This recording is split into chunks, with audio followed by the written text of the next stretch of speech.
पहले तो गाड़ियां खराब होंगी, उसका इलाज क्या है तुम्हारे पास? प्रदूषण के ठेकेदारों, उसने अपना धंधा चला रहा, अपने बेटों की कंपनियां चला के ये गोरख धंधा कर रहे हैं, अपराधी हैं, भ्रष्टाचार चरम सीमा पे है। नरेंद्र मोदी एक नंबर का डिक्टेटर है और बहुत बड़े लेवल पे इलेक्शन में गड़बड़ है, चोरी चकारी और जुगाड़बाजी की ये सरकार है। राम मंदिर लाके, राम को लाके देश को भी भला करने वाले थे। ये चोर उचुक की मानसिकता के लोग हैं, ये कुछ नहीं है, ठग लोग हैं, नैरेटिव चलाते किसानों का भला होगा। इस दोसांझ को मैं बहादुर जिम्मेदार नागरिक भी देखता हूँ, वो एक्टर होने के साथ साथ भी। उसके कोई मैंने क्लिप देखी थी, उसने कहा मेरा काम हो गया, फ्री में डाउनलोड करो, देखो इस पिक्चर को।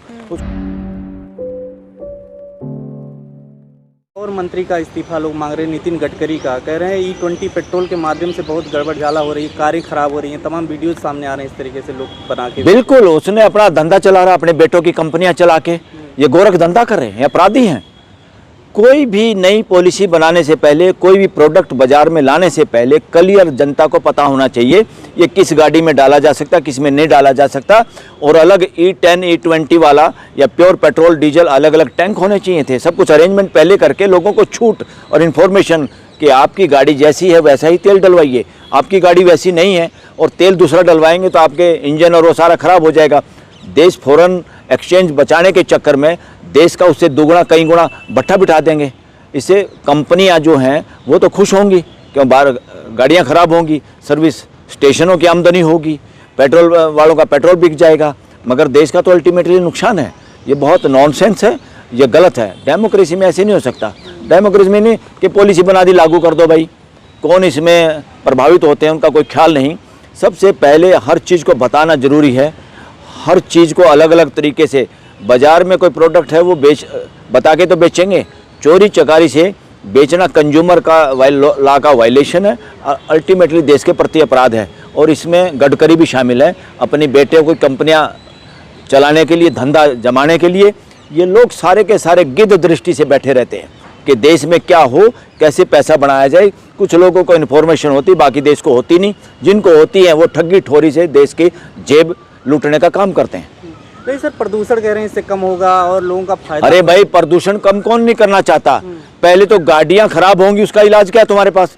प्रदूषण के ठेकेदारों, पहले प्रदूषण की ठेकेदारी ले रहे हो। समाज को बताओ, समाज तुम्हारे से ज्यादा प्रदूषण के प्रति जागरूक है।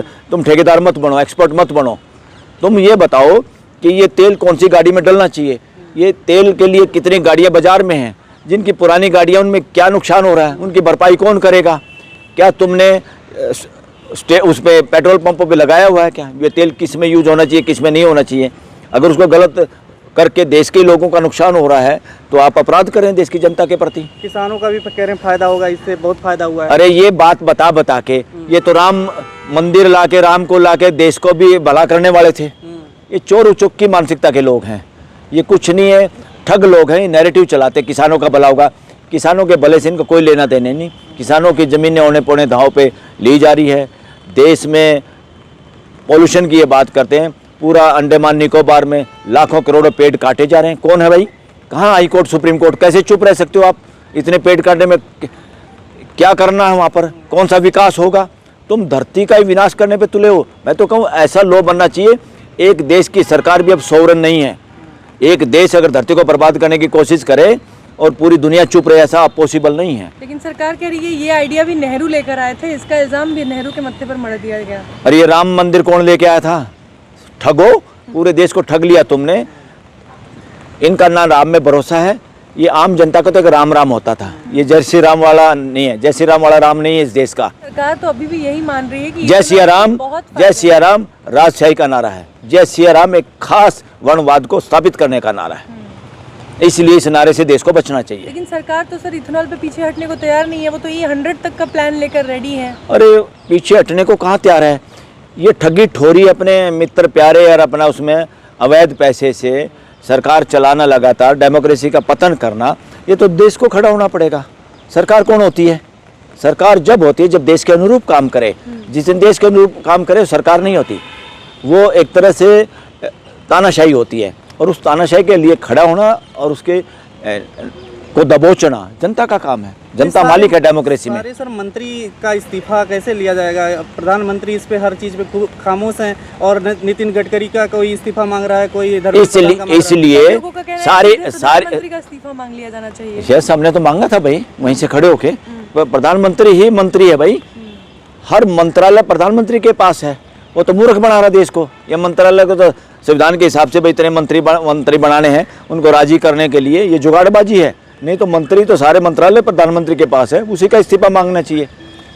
सबसे ज़्यादा इस देश का राइट टू एक्सप्रेशन जिसने बंद किया है वो नरेंद्र मोदी है। इससे पहले कोई भी प्रधानमंत्री इतना घटिया नहीं हुआ। और इस तरह का राइट टू एक्सप्रेशन का विरोध जिसने किया, इमरजेंसी में इंदिरा ने किया था, उसने सबक सीखा फिर, और सबक सीखा तो दोबारा भी लोग उसको सत्ता में ले आए थे। हालांकि मैं उस इमरजेंसी को बिल्कुल ठीक नहीं मानता, बहुत घटिया काम किया था इंदिरा गांधी ने। उसने बिल्कुल अपने बाप की जागीर बना लिया था देश को, वो अच्छा नहीं था, बहुत गलत था। नहीं सर, पेट्रोलियम मंत्री तो हरदीप सिंह पुरी हैं, नितिन गडकरी इसमें क्यों आकर के इतना बयानबाजी कर रहे हैं कि ये अरे गडकरी के छोरे की कंपनियां हैं, पैसे कमा रहे भाई, हजारों करोड़ कमा लिए इन बच्चों ने। ये ठगी मारे देश के साथ, ये ठगी है। क्या नितिन गडकरी के लड़कों के अलावा इस देश में और नहीं है काम कर सकते थे, इथेनॉल बना सकते थे? और किसानों के बच्चे नहीं हैं? अगर ट्रांसपेरेंट तरीका होता और सबको अलाउ होता, पॉलिसी का लाभ सब बराबर मिलता, अपॉर्चुनिटी, तो गडकरी के बेटों में ये अकल है क्या? ये सब ठगी है, ये सब ठगी है। जो इन ठगों के बच्चे हैं पॉलिटिशियन के, उनके लिए स्कीम जल्दी पास हो जाती है, इमीडिएटली एनओसी मिल जाती है, नो ऑब्जेक्शन मिल जाते हैं, लाइसेंस जल्दी मिल जाते हैं। आम बच्चा इस देश में कोई बिजनेस भी नहीं कर सकता, आम बच्चा बिल्डर भी नहीं बन सकता। सब चोरी चकारी से सेट है मामला 2 नंबर के लोगों के साथ। कितने नए बच्चे हैं जो आज बिल्डर बनना चाहें बन सकते हैं, जो आज कोई प्रोजेक्ट लगाना चाहिए लगा सकते हैं, नहीं लगा सकते। हर जगह ठगी ठोरी, कमीशन, सिफारिश, बिना हरी झंडी के तो कोई काम ही नहीं होता। तो बहुत भारी लेवल भ्रष्टाचार व्यापक है, और भ्रष्टाचार में बीजेपी आरएसएस के लोग शामिल है, एजेंट का काम कर रहे हैं भ्रष्टाचार। इथेनॉल को लेकर भी लोग सड़कों पर उतर रहे हैं, जंतर मंतर पर अभी कुछ लोग प्रदर्शन करने आए थे इसको लेकर। आगे भी प्रदर्शन होना ही चाहिए, पूरे देश में होना चाहिए। अब गलत तरीके से कोई काम नहीं, देश के हित का काम है तो देश को पहले बताना होगा, फिर देश की मर्जी है तब उसको काम करना होगा। अब चुपचाप चोरी चकारी से कुछ भी पॉलिसी बना के लागू नहीं कर सकते। इतने सारे मुद्दे हैं सर, राम मंदिर का लूट हो जा रहा है, उधर इधर धर्मेंद्र प्रधान का इस्तीफा मांग रहे हैं, उधर अरे राम मंदिर, ये तो राम मंदिर का मंदिर में लूट हुई कब नहीं? सारे के सारे जन देश में सर्वे करोगे तो लोगों को बताएंगे, और बुजुर्ग भी बताएंगे कि मंदिर तो है ही लूट के अड्डे। ये बताएंगे, आप चेक करो, सर्वे करो, मंदिर लूट के अड्डे हैं। और बहुत कम रिलीजियस प्लेस हैं जहाँ पे कोई काम होता है। गुरुद्वारे में कुछ काम होता है, रोटी मिलती है वहाँ पे, सब जाते हैं, किसी को शर्म नहीं आती कि भाई कोई हिंदू है कि मुसलमान है, कोई है जाके रोटी खाओ, किसी को पूछता नहीं। वहाँ सेवा भी कर सकते हैं, कम से कम कुछ ना कुछ वो खर्चा पानी हो ही रहा है। और किसी जगह मैंने नहीं देखा आज तक जहाँ पे समाज के सब लोग जा सकते हों, कास्ट एंड क्रीड को छोड़ के जा सकते हों, ऐसा कोई कर ही नहीं रहा। भाई सबको करना चाहिए। ये कैसे लड़ेंगे फिर? एक प्लेटफॉर्म तो है नहीं, सब अलग अलग लड़ाई लड़ रहे हैं, कोई किसी का इस्तीफा मांग रहा है तो अरे नहीं, ये लड़ना कहाँ है भाई? देश जागरूक है, देश को पता है कि भ्रष्टाचार चरम सीमा पे है। नरेंद्र मोदी 1 नंबर का डिक्टेटर है, और बहुत बड़े लेवल पे इलेक्शन में गड़बड़ है, चोरी चकारी और जुगाड़बाजी की ये सरकार है। इसको रोकना सबकी ड्यूटी है। और ये कास्ट एंड क्रीड में उलझा के लोगों को बांटने की कोशिश करे, यही वर्णवाद का हमेशा मकसद रहा है। इस देश को अगर किसी ने तोड़ा है, मरोड़ा है, गुलाम बना है, बनवाया है, वो वर्णवादी मानसिकता के लोग हैं, जिसको वर्णवाद कहते हैं। और वर्णवादी ग्रंथ भी उसी श्रेणी में आते हैं, जिसमें भी वर्णवाद का यश बोला है, वर्णवाद की उसको कहा, समर्थन किया जिस भी कथा कहानी में या ग्रंथ में, वो सारे अमानवीय हैं, वो सारे मानवता पे कलंक है। सतलुज फिल्म पे क्या कहेंगे, जो जिस तरीके से रिलीज को लेकर के इतना बवाल चल रहा है? हाँ, क्या नाम है उसका जिनकी लाइफ स्टोरी पे बनी है? जसवंत सिंह खालड़ा। जसवंत सिंह खालड़ा को भारत रत्न मिलना चाहिए। और असल में भारत रत्न उन्हीं लोगों के लिए हैं जो सत्ता और पॉलिटिक्स से बाहर जाके देश और दुनिया के लिए काम करते हैं, मानवता की भलाई का काम करते हैं। जसवंत सिंह खालड़ा वो व्यक्ति था जो नौकर होते हुए, बैंक में एम्प्लॉय होते हुए, जिसने उजागर किया कैसे हजारों लोगों को, युवाओं को पंजाब के अंदर मार के दफना दिया गया बिना नाम के।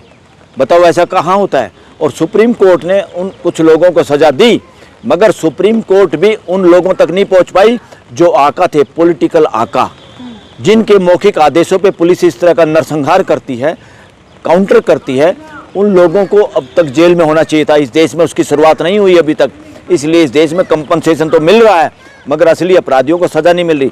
ये देश उस दिन अपराध मुक्त होगा जब चाहे वो प्राइम मिनिस्टर हो, मुख्यमंत्री हो, गृह मंत्री हो, ये लोग जब जेल में जाएंगे, क्योंकि यही लोग लोगों को मरवाते हैं पुलिस के कह के, पैरामिलिट्री के जरिए और मिलिट्री के जरिए।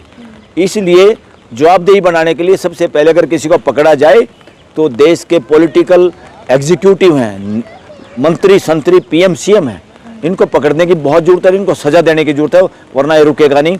इसलिए अगर ये भारत रत्न नकली पॉलिटिशियन को दे देते हैं जो देश में बांटने का काम करते हैं, जाति के आधार पर दे दिया, इलेक्शन के नज़दीक दे दिया किसी को खुश करने के लिए, जैसे अभी इन्होंने दिया, कोई किसी को दे देता जाति में, कोई किसी को दे देता।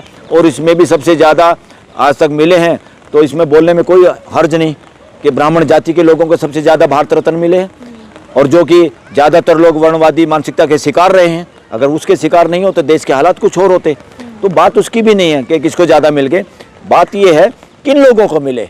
तो अगर इस देश में कोई हकदार है, उनमें से एक प्रमुख है जसवंत सिंह खालड़ा, जिसको भारत रत्न मिलना चाहिए। ऐसे लोगों को जो देश के लोगों के मानवाधिकार बचाने के लिए, जहाँ हाई कोर्ट और सुप्रीम कोर्ट भी फेल हो जाती हैं, तो मैं हर उस ह्यूमन राइट एक्टिविस्ट को सैल्यूट करता हूँ कि जितने लोग हैं वो दब के काम किए। असली भारत रत्न इस देश के ह्यूमन राइट एक्टिविस्ट और सोशल मीडिया के पत्रकार हैं जो इस देश की आवाज़ जन जन तक पहुँचा रहे हैं। और इसमें बधाई का पात्र है जिसने, कौन है इसमें हीरो पिक्चर में, मिस्टर दोसांझ, दलजीत दोसांझ को मैं बहादुर जिम्मेदार नागरिक भी देखता हूँ। वो एक्टर होने के साथ साथ भी उसके कोई मैंने क्लिप देखी थी, उसने कहा मेरा काम हो गया, फ्री में डाउनलोड करो, देखो इस पिक्चर को। उसको पैसे का लालच नहीं, वो एक आवाज़ उठाना चाहता था जो सच्ची आवाज़ 100% सच्चाई पे आधारित है, हाई कोर्ट सुप्रीम कोर्ट के डॉक्यूमेंट्स पे आधारित है, उसको भी देखने नहीं देना। इसलिए इन अपराधियों को पकड़ना चाहिए जिन्होंने इस पे बैन लगवाया है, और उनका नार्को टेस्ट करके जिसने उनको कहा है, चाहे वो गृह मंत्री हो चाहे प्राइम मिनिस्टर हो, उनको पकड़ने की जरूरत है, उनको सुधार गृह में भेजने की जरूरत है, वरना इस देश का बोलने की आज़ादी बिल्कुल खत्म हो जाएगी। खबरों में बने रहने के लिए फोरम 4 को सब्सक्राइब करें और नोटिफिकेशन पाने के लिए बेल आइकन दबाएं।